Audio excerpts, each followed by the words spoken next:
20세기를 대표하는 철학자 중에 그 알베르 까미가 있죠. 그분이 쓴 책 가운데 시지푸스의 신화라는 책이 있습니다. 거기 보면 주인공이 시지푸스예요. 근데 시지푸스가 제우스 신의 비밀을 누설한 죄로 형벌을 받게 됩니다. 그런데 그 형벌이 뭐냐면요, 큰 돌을 산 꼭대기까지 굴리며 올라가는 거예요. 열심으로 그 무거운 돌을 힘을 다해서 산 꼭대기까지 굴리면서 올라갑니다. 올렸다고 생각하는 그 순간 그 돌은 다시 반대편 비탈길로 굴러 내려갑니다. 다시 원위치 되는 거죠. 그러면 이 시지푸스는 다시 얼른 산 아래로 내려가서 다시 그것을 굴리며 올라옵니다. 그리고 겨우 올리는 그 순간 돌은 다시 반대편의 비탈길로 또 다시 내려가 버리는, 이런 형벌을 받는 거죠.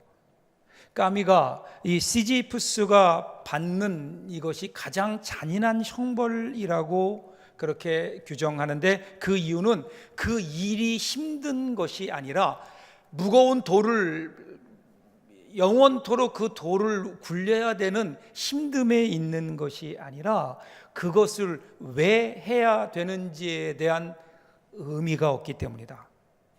의미가 없는 일을 무한 반복하는 것만큼 더 큰 형벌이 어디에 있을까요? 이것을 통해서 까미는요, 인간의 삶이 이와 같이 의미가 없다, 무의미하다라는 것을 이야기하고 있죠. 가만히 살펴보세요.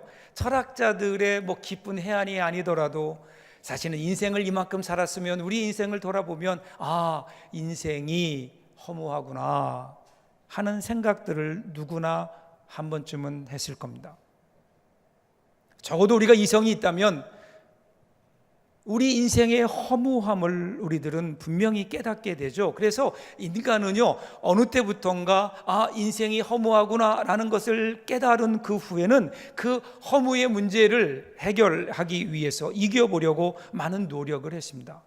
그래서 사람들은요, 삶이 허무하지 않다, 허무한 면이 분명히 있기는 하지만, 그러나 삶을 보면 재미있고 가치 있고 의미 있는 일들이 얼마든지 많다, 그렇게 인간의 허무를 부인함으로써 그 문제를 극복해 보려고 노력도 합니다. 어떤 사람들은요, 그냥 잊어버립니다. 그런 복잡한 거 생각하지 말고 그냥 열심히 일하고 나의 가족과 이웃을 사랑하고, 그러면서 뭔가 내 가슴속에 허물을 몰아낼 수 있는 의미 있는 일들을 찾아서 거기에 몰두하면, 그러면 우리의 허무가 잊혀지지 않을까. 그것도 저것도 안 되니까 마약이나 술로 지내는 사람들도 있고요. 그리고 그 가운데 어떤 사람들은 종교를 추구함으로써 허무의 문제를 극복할 수 있지 않을까, 그래서 종교에 관심을 갖는 사람들도 있습니다. 여러분들은 어떠십니까? 여러분들은 여러분의 인생의 허무함을 느끼고 계십니까? 그리고 그 인생의 허무의 문제를 과연 우리는 어떻게 해결할 수 있을까? 이런 질문을 가지고 오늘 시편 23편 본문을 좀 봅니다. 시편 23편이 어떻게 시작하고 있죠? 여호와는 나의 목자시니 내게 부족함이 없으리로다, 이렇게 얘기합니다. 부족함이 없다, I shall not be in want, 이렇게 표현합니다. 영어로 보면요, 더 이상 바랄 것이 없습니다, 그런 거예요. 나는 부족함이 없습니다, 이 얘기를 바꿔 얘기하면 나는 더 이상 바랄 것이 없습니다. 나는 더 이상 하나님께 뭘 요구하지 않아도 될 만큼 나는 가장 최고로 만족한 상태입니다, 이렇게 고백하는 거예요. 그러면 우리가 이런 고백을 들으면 어떤 생각이 나나요? 다윗은 도대체 어떤 삶을 살았기에, 얼마나 복을 받았기에 더 이상 바라지 않는가, 더 이상 바랄 것이 없는 상태가 되었는가? 그런데 여러분, 다윗이라는 사람의 삶을 보면 사실은 그렇지 않잖아요. 오늘 우리가 읽은 시편 23편은 다윗이 그의 인생의 말년에 쓴 시입니다. 그러니까 지금까지 살았던 다윗의 삶을 보면 여러분, 다윗이 얼마나 많은 고난을 겪었나요? 다윗은 사랑하는 아들 압살롬에 의해서 도망다니던 일도 있었습니다. 만일에 이런 상황이라면 하나님을 향하여 오히려 불평할 만하지 않아요? 하나님이 살아계시다면 어떻게 나에게 이런 아픔을 주시는가 하소연할 만도 합니다. 그런데 이러한 모든 삶을 살아낸 후에 그때 다윗은 고백하기를 여호와가 나의 목자시니 더 이상 바랄 것이 없습니다. 이보다 더 좋을 수 없습니다. 어떻게 보면 우리보다 더 평안한 삶을 산 것이 아니에요. 평탄한 삶을 산 것이 아닙니다. 인생의 많은 굴곡을 지내면서, 그런데 그가 하나님을 향하여는 고백은 나는 더 이상 바랄 것이 없습니다. 여호와가 나의 목자 되시니 나는 더 이상 바랄 것이 없습니다. 부족함이 없습니다. 어떻게 이렇게 고백할 수 있었을까? 오늘 시편 23편을 저와 여러분이 이런 마음으로 읽어가는 중에, 말씀을 듣는 중에 바로 이와 같은 다윗의 고백이 여러분들의 고백이 될 수 있기를 주님의 이름으로 축복합니다. 자, 오늘 시편 23편 유명하죠? 어떻게 시작합니까? 여호와는 나의 목자시니 내게 부족함이 없으리로다, 이렇게 시작해요. 여호와는 나의 목자시니. 여기서 여러분, 다윗이 하나님을 고백하기를 나의 목자 이렇게 고백해요. 여기서 우리가 주목해야 될 것이 나의라고 하는 1인칭 소유격 대명사입니다. 사실은 그 전까지 이스라엘 백성들은 하나님을 부를 때, 여호와를 부를 때는요, 어떤 이스라엘 백성들의 공동체적 고백의 대상이었어요. 그래서 우리의 하나님, 아브라함의 하나님, 이삭의 하나님, 야곱의 하나님 이렇게 고백했는데, 그런데 사실 시편에서 다윗은 어쩌면 거의 최초로 여호와는 나의 목자라고 얘기합니다. 여러분, 사람은 누구나 신 앞에 선 단독자입니다. 어느 누구도 내 대신 믿어줄 수 없고요, 내 대신 고백할 수 있는 것이 아닙니다. 언제나 우리는 하나님 앞에서 우리가 하나님을 믿는다고 하면 두렵고 떨림 가운데 선택해야 될 나의 나의 고백. 과연 나는 하나님을 향하여 무엇라고 고백하고 있는가? 여러분이 신앙생활에서요, 사실은 가장 중요한 것 중에 하나가 하나님을 향한 고백 아닐까요? 여러분, 예수님도 이 땅에 계실 때에 제자들에게 충분히 가르치신 다음에 십자가의 길을 가시기 전, 바로 그 전에 제자들을 향하여 물으시잖아요. 야, 사람들이 나를 누구라고 하느냐?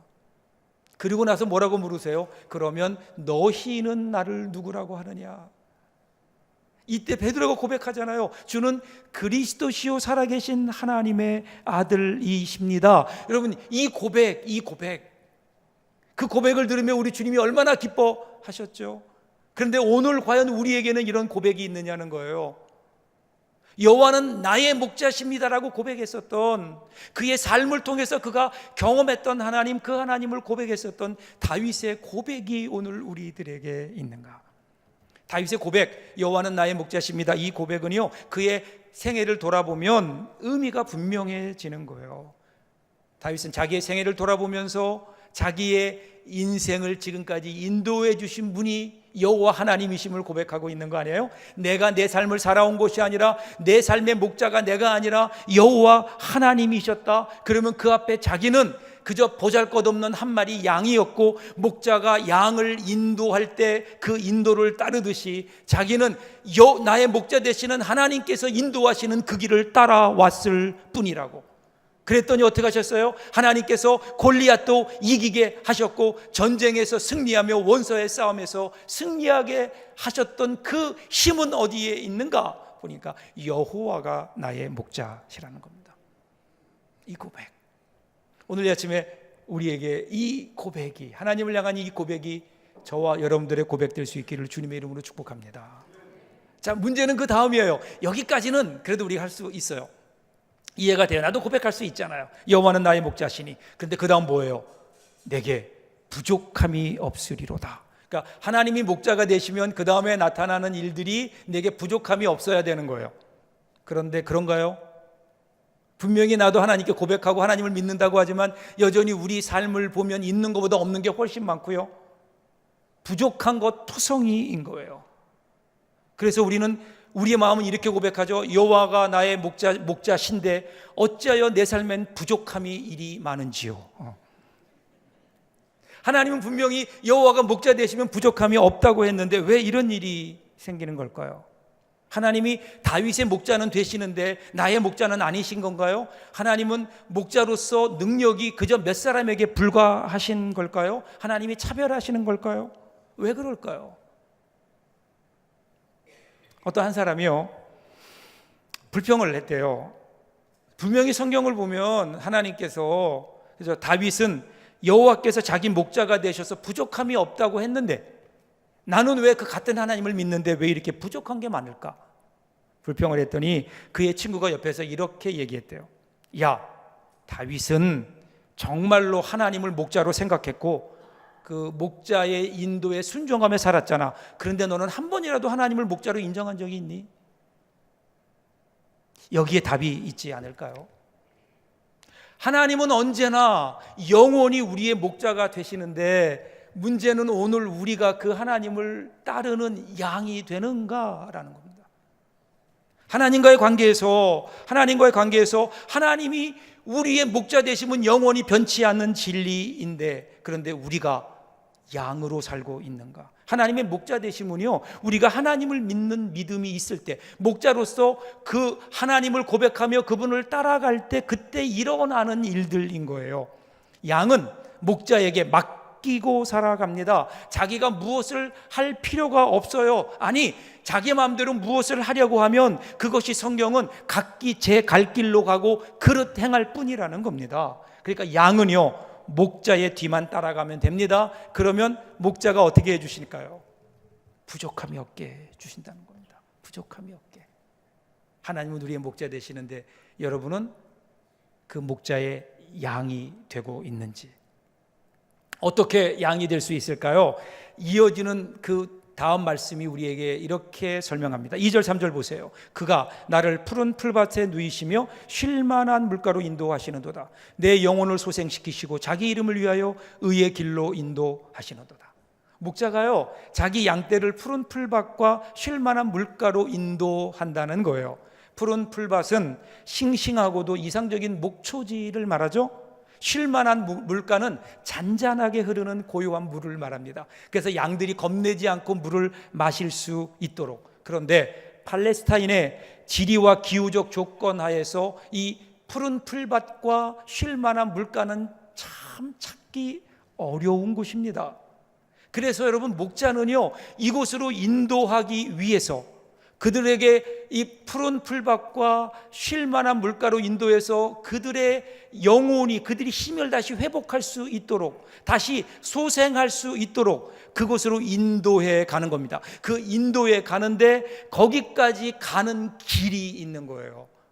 가만히 있으면 되는 것이 아니라 그 푸른 풀밭과 쉴만한 물가까지 가려면 길을 가야 되는 거예요. 오늘 그 길을 성경은 의의 길 그렇게 이야기합니다. 의의 길. 보통 길 그러면 히브리어로는 데렉이라는 말을 사용하는데 여기서는 다른 단어를 사용해요. 마갈이라는 단어를 사용합니다. 이 길은 길인데 좁은 길인 거예요. 영어로 표현하면 the way예요. 그러니까 많은 사람들이 가는 많은 길들이 아니라 하나의 길인 거예요. 그 길은 하나, 목자가 인도해 가는 그 길 인 겁니다. 그 길, 그리고 그 길, 목자가 인도하는 그 길, 의의 길을 따라갈 때 그때 하나님께서는 하나님의 이름을 걸고 지켜주시겠다는 거예요. 오늘 우리가 왜 하나님을 우리의 목자로 구세주로 고백하면서도 우리 가운데 부족함을 느끼고 있는가? 그것은 이 길을 따라가지 않기 때문이 아닐까? 이 길을 따라가면 거기에 뭐가 있어요? 그 길의 끝에는 분명히 푸른 초장과 맑은 시냇물, 푸른 풀밭과 쉴만한 물가가 기다리고 있는 거잖아요. 여러분, 어차피 우리 인생 우리가 알고 가는 거 아니에요. 우리 인생을 보면 우리의 미래는 그 누구도 가지 않았던 미지의 세계를 향하여 발걸음을 내딛는 것 아니에요. 스탠리 존스라고 하는 선교사님이 계시죠. 유명한 인도의 선교사입니다. 어느 날 그분이 선교를 나갔다가 그만 오지 밀림에서 길을 잃어버렸어요. 아무리 기억을 되살려서 다시 돌아 나오려고 하는데 여러분, 밀림에서 한번 길을 잃으면 이건 죽음입니다. 금방이라도 사나운 맹수들이 막 덮쳐올 것 같고 점점 날은 어두워져 가는 것 같고, 야, 이제 큰일 났다 그러는데 어디선가 이상한 소리가 들립니다. 귀를 기울이고 가보니까, 아, 이게 웬일입니까? 거기에 원주민이 있는 거예요. 그 지역에 사는 원주민이 있는 거예요. 원주민이 나무를 열심히 베고 있는 겁니다. 얼마나 감사했겠어요. 그래서 가서, 아, 내가 여기서 있는 선교사인데 내가 그만 길을 잃어버렸는데 길을 좀 가르쳐 주십시오. 그랬더니요, 이 원주민이 실컷 쳐다보고는 기다리세요. 그리고는 계속해서 나무만 하는 거예요. 몇 시간을 기다렸어요. 그랬더니 나무를 다 베고 난 이 원주민이 그 선교사님을 향해서 얘기하는 거예요. 나를 따라오라고. 그 말만 남기고 성큼성큼 앞서 걷기 시작하는 겁니다. 주위는 점점 어두워지면서 이제 잘 보이지도 않고요, 어디가 길인지 짐작도 되지 않는 겁니다. 선교사님은 이 원주민을 놓칠세라 땀을 뻘뻘 흘리면서 바짝부터 따라갔죠. 조금만 더 가면 이제 길이 나오겠지. 그러고 갔는데 길이 안 나오는 거예요. 한참 가도 역시 밀림인 거예요. 그래서 다급해진 이 선교사님이 그 원주민에게 물었어요. 도대체 길이 어디 있습니까? 당신 길을 알고 있는 겁니까? 그랬더니 그 원주민이 선교사를 향해서 돌아서더니 뭐라고 하는가 하면, 여기에는 길이 없습니다. 내가 가는 곳이 곧 길입니다. 그 원주민은 쉬지 않고 걸었고 결국 함께 그 원주민이 사는 마을로 돌아와서 목숨을 구할 수 있었다라는 그런 간증을 한 적이 있어요. 우리 인생에 남은 길, 정해진 길이 있는 게 아닙니다. 여러분이 내딛는 발걸음이 여러분의 인생길이 될 것입니다. 그렇다면 우리는 어느 길을 가야 될까요? 성경은 예수님이 우리의 길이 되신다고 합니다. 우리의 길을 그냥 가르쳐 주시는 분이 아니라 우리의 길이 되신다는 거예요. 그리고 거기에서 우리를 초청하시는 겁니다. 내가 길이요 진리요 생명이니.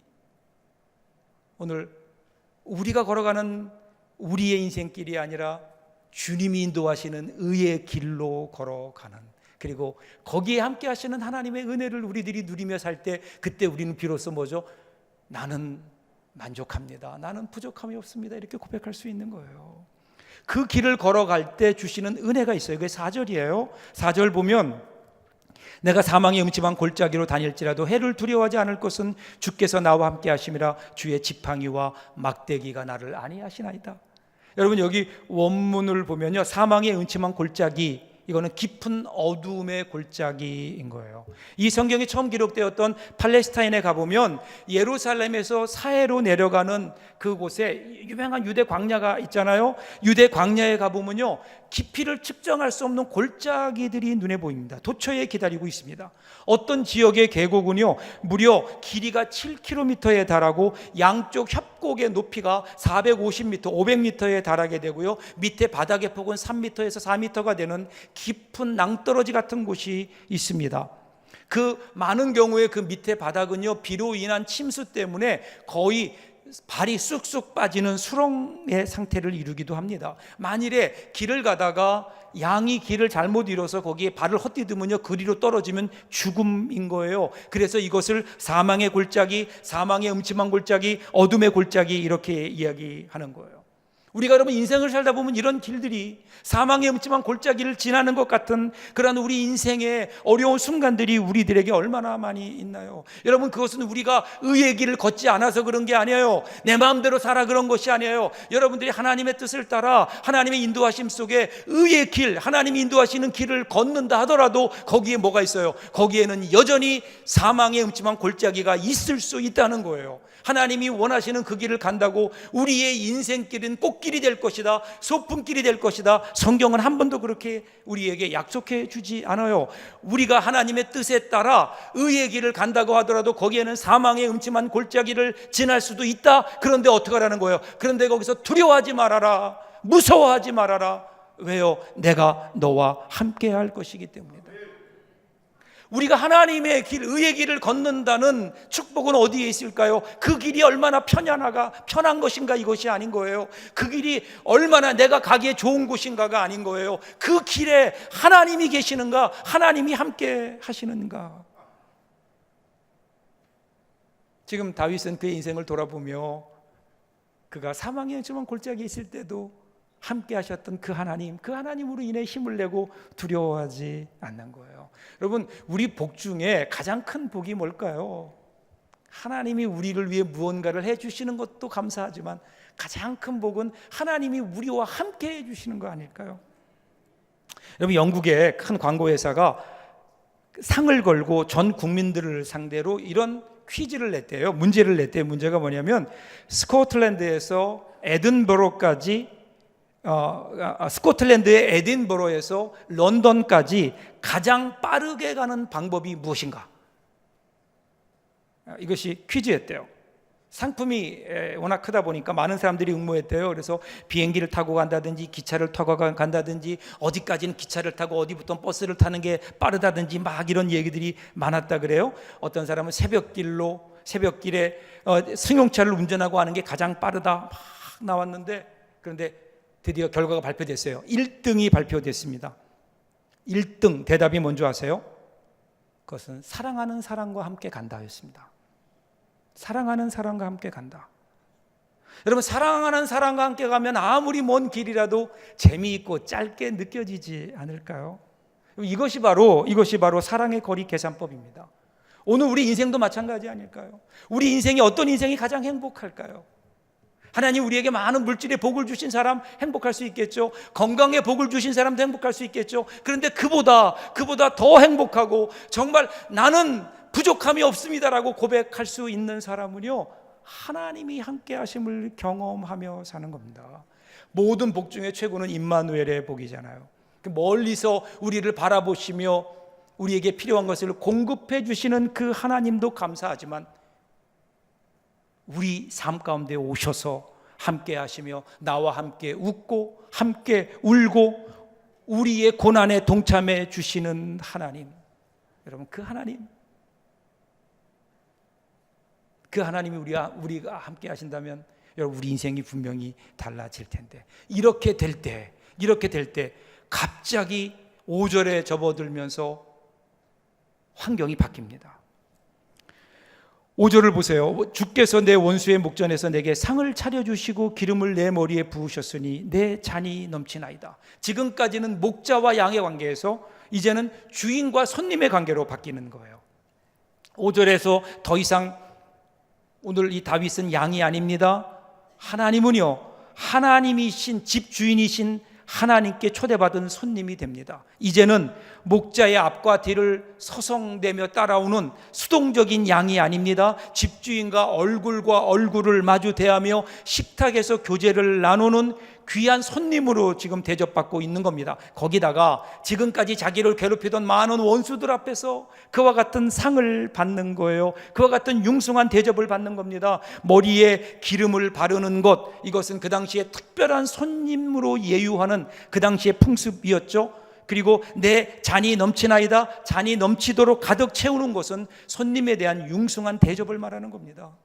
그렇게 하나님과 함께 할 때, 하나님의 인도하심 속에 거하게 될 때, 그때 바로 그와 같은 은혜가 있다는 겁니다. 그리고 마지막 6절에 이르러 시인의 기도는 절정에 이릅니다. 6절 보십시오. 내 평생의 선하심과 인자하심이 반드시 나를 따르리니 내가 여호와의 집에 영원히 살리로다. 여기 보면 나를 따르리니 하고 우리 성경은 번역되어 있는데 원래의 의미를 보면요, 좀 더 강해요. 나를 쫓아오다, 그런 뜻이에요. 쫓아오다. 그러니까 내가 살아가는 삶을 돌아보니까 그 뒤에 하나님의 은혜가 쫓아오는 거예요. 이제 내가 지금까지도 쫓아왔고요, 지금 살고 있는 나의 삶의 환경 속에서도 그 하나님의 은혜가 쫓아오고요, 그러면 앞으로 남은 나의 삶의 길은요, 거기도 쫓아올 거라는 확신이에요. 그런데 뭐가 오는가 하면 구체적으로 하나님의 선하심과 인자하심을 얘기하는 거예요. 여러분, 하나님의 선하심의 반대말은 악함이죠. 여러분, 인생에 얼마나 많은 악함이 있었어요. 사실은 다윗이 겪었던 악한 일들이 얼마나 많이 있었나요? 그의 아들이 자기를 대항했잖아요. 자기를 죽이려고 자기 장인 되는 사울이 자기를 10년 이상 자기를 죽이려고 쫓아다녔잖아요. 이러한 모든 일들이 있었잖아요. 이런데 그럼에도 불구하고 이 모든 악함을 하나님께서는 선함으로 바꾸어 주셨다. 사도 바울의 고백처럼 이 모든 것이 합력하여 선을 이루게 하시는 하나님의 그 선하심이 나의 인생에 따라왔구나. 이 선하심이 나를 붙들어 주었구나. 또 하나는 인자하심이에요. 인자하심은 히브리어로는 헤세드란 말인데, 이 말은 원래 언약을 지키시는 성실하시고 자비하신 하나님의 사랑이에요. 변함없으신 하나님의 사랑인 거예요. 여러분, 우리 인생을 살다 보면 우리가 상처받는 경우가 인간의 불성실함 때문이에요. 약속하고 지키지 않아요. 날마다 바뀌어요. 그런데 하나님은 한 번도 바뀌신 변함없이 하나님이 우리에게 주신 약속을 한 번도 허언으로 돌리지 않고 그 약속을 이루어 주시고 지켜 주시는 하나님의 그 은혜가 있다는 거예요. 그러니까 지금 돌아보니까 그래, 내가 여러 가지 많은 어려움이 있었고 악한 일들이 있었지만 그것을 선함으로 바꿔주시는 하나님의 선하심과, 어떤 경우에라도 내가 죄를 짓고 죄 가운데 들어앉아 있을 때라도 나를 버려두지 아니하시고 용서하시고 하나님의 사랑과 약속으로 나를 붙들어 주시고 변함없는 사랑으로 함께해 주셨던 하나님의 그 사랑 때문에, 그 헤세드 때문에, 인자하심 때문에 오늘 내가 여기에 있구나, 이거를 깨달으면서 그렇다면 이제 남은 나의 삶도 이 하나님의 선하심과 인자하심으로 채워지지 않을까? 미래를 바라보는 겁니다. 그래서요, 여러분, 이 신뢰는 소망으로 끝나는 거예요. 내가 여호와의 집에 영원히 살리로다. 그런데 여러분, 이 구절을요, 영어로 보면 and라는 말이 나와요. and I will dwell in the house of the Lord, 이렇게 나와요. and라는 말이 붙어 있어요. 이 말이 좋아요. 이 단어는요, and라고 하는 단어는 새로운 세계를 열어가는 겁니다. 어제와 오늘을 연결해 주고요, 오늘을 내일로 연결해 줍니다. 이런 뜻이, 하나님은 지금 내 평생을 통하여, 너의 평생을 통하여 나의 선함과 긍휼이 따를 것이다. 그런데 그것으로 끝이 아니다. 끝이 아니다. 거기에 무언가 네가 아직 경험하지 못했던 더 좋은 것이 기다리고 있다. 삶의 끝에 다른 것이 있다는 거예요. 그것으로 끝나는 게 아니에요. 너의 인생에 가장 좋은 것은 아직 오지 않았다, 이렇게 고백해요. 그러면서 뭐래? 그것이 여호와의 집에 영원히 살 것이다. 여호와의 집, 하나님의 집을 바라보는 겁니다. 많은 사람들이 우리 인생의 끝에 죽음이 있다고 얘기합니다. 그리고 죽음이 우리 인생을 끝내는 거라고요. 그것으로 인해 우리의 인생은 불행해지는 거라고요. 그 죽음 때문에 우리의 인생은 거기서 끝나버리는 거라고요. 불행이라고요. 그래서 많은 사람들이 이 공포 때문에, 이 불안 때문에 인생을 행복하게 살지 못하는 거예요. 그런데 오늘 다윗은요, 이 하나님의 은혜의 길을 따라가다 보니까 마지막에 분명히 하나님의 집이 있어요. 영원한 집이 있어요. 그런데 거기에 들어가려면 어떻게 해야 돼요? 이 세상을 떠난 죽음의 문을 거치는 거예요. 그래서 그에게 죽음은 죽음이 아닌 거예요. 끝이 아닌 거예요. 더 좋은 것, 지금까지 경험하지 못했던 영원한 하나님 나라에 들어가는 관문이 되는 겁니다. 아직 좋은 것은, 최고의 것은 오지 않았다. 여러분, 지금 여기 있는 다윗이 그렇게 얘기하는 거예요. 인생길에서 푸른 초장과 쉴만한 물가도 만났어요. 그런데 그게 최고인 줄 알았는데, 그런데 그건 맛보기에 불과하다는 거예요. 하나님의 집이 있던 걸 잊어버린 거예요. 맛보기였어요. 상을 차려주시는 하나님, 그래서 내 잔이 넘치나이다, 풍성한 하나님의 은혜를 경험했어요. 그래서 하나님 너무 감사합니다, 나는 더 이상 나는 부족함이 없습니다, 나는 만족합니다, 그랬는데 지금 하나님 뭐라고 말씀하시는가 하면, 야, 그거는 맛보기에 불과한 거야. 맛보기에 불과한 거야. 영원한 하나님의 나라. 여러분, 우리가 살면서 이 땅에 누리는 모든 것들은 그저 맛보기일 뿐이고, 진짜는 아직 오지 않은 거예요. 그 진짜는 하나님의 나라인 거예요. 하나님의 나라. 그 나라를 바라보며, 그래서 우리 인생은 해피엔드일 수밖에 없는 것이, 우리 인생은 행복할 수밖에 없는 것이, 우리 인생의 마지막엔 죽음이 있지만 죽음의 문을 열고 들어가면 거기에 영원한 하나님의 집, 여호와의 집에 있고 나는 여호와의 집에 영원히 살 것이기 때문에, 그동안 우리가 이 세상에 누렸던 모든 것들은 맛보기에 불과할 정도의 최고의 것이 우리를 기다리고 있기에 불안하지 않은 거예요. 만족할 게 없는 거예요. 사랑하는 여러분, 오늘 다시 한번 오늘 우리들의 마음을 열고 여러분의 인생을 바라보십시오. 이 귀한 은혜 가운데 여러분 한번 살고 싶지 않나요? 그러면 오늘 하나님은 나의 목자 되십니다. 나의 남은 삶은 나는 양으로 살겠습니다. 그렇게 고백하는 믿음의 고백이 저와 여러분들에게 있기를 주님의 이름으로 축복합니다. 기도하겠습니다.